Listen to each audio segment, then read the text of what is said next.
જય શ્રી કૃષ્ણ મિત્રો, આપણા હૃદયમાં એક જ શોર છે, આપણું બધું જ આ માખણ ચોર છે। તો મિત્રો, ભગવાન કૃષ્ણ માખણ ચોર હતા। માટલું તોડતા તે માખણ ઓછું ખાતા અને બીજાઓને ખવડાવતા વધુ હતા। તેથી તે માખણ તો અમૃત જેવું હશે જે કૃષ્ણ લાવ્યા હશે। તેવી જ રીતે આજે ફરી એકવાર તેમના ભક્તો માટે સંદેશ તરીકે તે આપણા માટે આ માખણ લાવ્યા છે જે આપણા જીવનમાં અમૃતની જેમ ઓગળી જશે। અને જો તમે પણ આ માખણ ખાવા માંગો છો તો તમારે આ માખણની માટલી ફોડવી પડશે। એટલા માટે તમારે નીચે આપેલી 3 માટલીઓમાંથી કોઈ પણ એક નંબરની માટલી તમારે પસંદ કરવાની છે। તો ચાલો મિત્રો, કોઈ પણ એક માટલી પસંદ કરો, પછી જુઓ તમારી સામે શું મેસેજ આવે છે।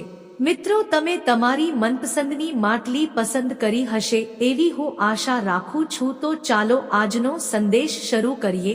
જેમને નંબર 2 નંબરનો ઘડો પસંદ કર્યો છે, ભગવાન કૃષ્ણ તેમને કહેવા માંગે છે કે અપમાન સહન કરતા શીખો અને અપમાનને ઠોકર મારતા પણ શીખો અને જ્યાં માન ન હોય ત્યાંથી જતા શીખો।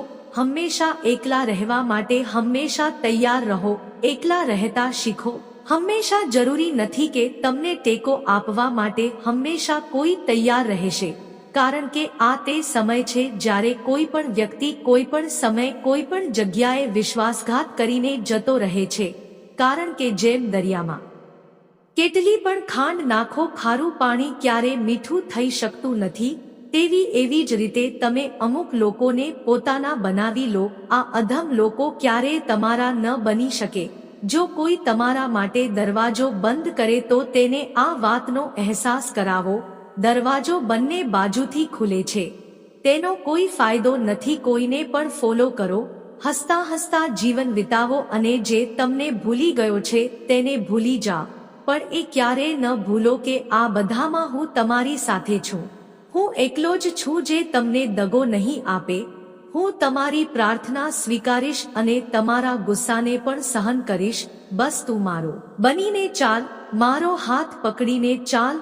હું તમને હંમેશા આ કહીશ, ગભરાશો નહીં, ડરશો નહીં, હું હંમેશા તમારી સાથે રહીશ।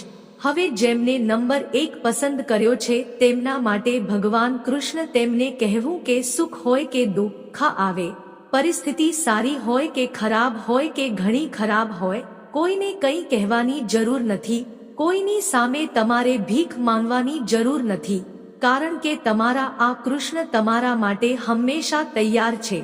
તમારા આ ભગવાન ફક્ત તમારા માટે જ છે। ફક્ત મારી સામે આવો અને 2 આંસુ વહાવો, મારી સાથે એક થવાનો પ્રયત્ન કરો અને મારી સાથે જોડાવા પ્રયત્ન કરો। હું આવીને તમારો હાથ પકડીશ, ક્યું જે વાત તે કહી જ નથી તેનાથી પણ વધુ સાંભળીશ અને તમને કહીશ કે ધીરજ રાખો। જીવનમાં ક્યારેક કંઈક સારું મેળવવા માટે તમારે સૌથી ખરાબ તબક્કામાંથી પસાર થવું પડશે અને આ તમારો ખરાબ તબક્કો છે જે ખતમ થવા જઈ રહી છે। શાણપણ બદામ ખાવાથી નથી આવતું પણ ઠોકર ખાવાથી આવે છે। જ્યારે તમે ઠોકર ખાઓ છો ત્યારે તમે ઠોકર ખાધા પછી કેવી રીતે ઉઠવું તે જાણો છો, તમે કેવી રીતે ચાલવું તે જાણો છો, તો પછી તમને જીવનમાં કોઈ હરાવી શકશે નહીં, કારણ કે તને ઊભો કરવા વાળો જ હું છું। હું જ તને દોડાવીશ અને તને જીતાડનાર હું જ બનીશ। અરે, કોઈએ તમારી સાથે ખરાબ કર્યું તે તેનું કરમ હતું, પણ તે કોઈનું ખરાબ નથી કર્યું, તે તમારો ધર્મ હતો અને હું હંમેશા ધર્મની તરફેણમાં ઊભો છું। કોણ ક્યારે અને કેવી રીતે બદલાયું તે વિશે ક્યારેય વિચારશો નહીં, ફક્ત તમને કોણે શું શીખવ્યું તે વિચારીને ચાલો, ડરશો નહીં, હું હંમેશા રહીશ તમારી સાથે। મિત્રો, જેમને નંબર 3 પસંદ કર્યો છે, ચાલો જાણીએ ભગવાન કૃષ્ણ તેમને શું કહેવા માંગે છે। ભગવાન કૃષ્ણ તમને કહેવા માંગે છે કે ક્યારેક તમે સાચા હોવ તો પણ કેટલાક લોકો તમને ખોટા સાબિત કરવાની કોશિશ કરશે, કેટલાક લોકો તમને ખોટા સાબિત કરવાની કોશિશ કરશે, પરંતુ ધ્યાન ન આપો, ફક્ત ગીતા વાંચો, તમારું કામ કરો અને તેના પરિણામની ચિંતા ન કરો। સારા લોકો ચોક્કસ તમારા સુધી પહોંચી જ જશે। જેમ જેમ તમારી આયુ વધશે તેમ તને અહેસાસ થશે કે તમે વ્યર્થ જ તેવા લોકોને મહત્વ આપ્યું હતું જેમનું અસલમાં તમારા જીવનમાં કોઈ યોગદાન નહોતું. તેથી જ સમયસર સાવચેત રહો અને લોકોને ઓળખો. તમારા જીવનમાં જે પણ થાય છે તે સારા માટે જ થાય છે. ખરાબ સમય આવે છે જેથી તમે સારા સમયની કિંમત જાણી શકે અને લોકો બદલાય છે જેથી તમે તેમના વાસ્તવિક ચહેરાઓને ઓળખી શકો કે તેઓ કેવા હતા અને તમે તેમને કેવા માનતા હતા. તેથી કારણ ગમે તે હોય, ગુસ્સે થશો નહીં અને નુકસાન કરશો નહીં. તમારી જાતને અસ્વસ્થ ન કરો અને જરા પણ દલીલ કરશો નહીં, કારણ કે ફક્ત તમને જ તકલીફ થશે, ફક્ત તમને જ દુઃખ થશે. સારું વિચારો અને તમારા મનને શાંત કરો, કારણ કે શાંત મનથી તમને શાણપણ મળશે. તમારામાં ક્ષમતા હશે નિર્ણયો લેવા અને મનને શાંત કરવું હોય તો મારું નામ પણ લેવું પડશે. તારું મન મારું રહેશે.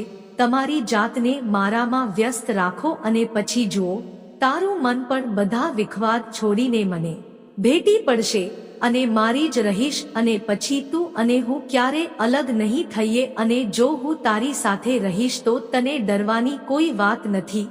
તારું મન એવું જ રહેશે. તમે આપોઆપ શાંત થઈ જશો, કારણ કે મેં શાંતિનો પ્રસ્તાવ મૂક્યો છે.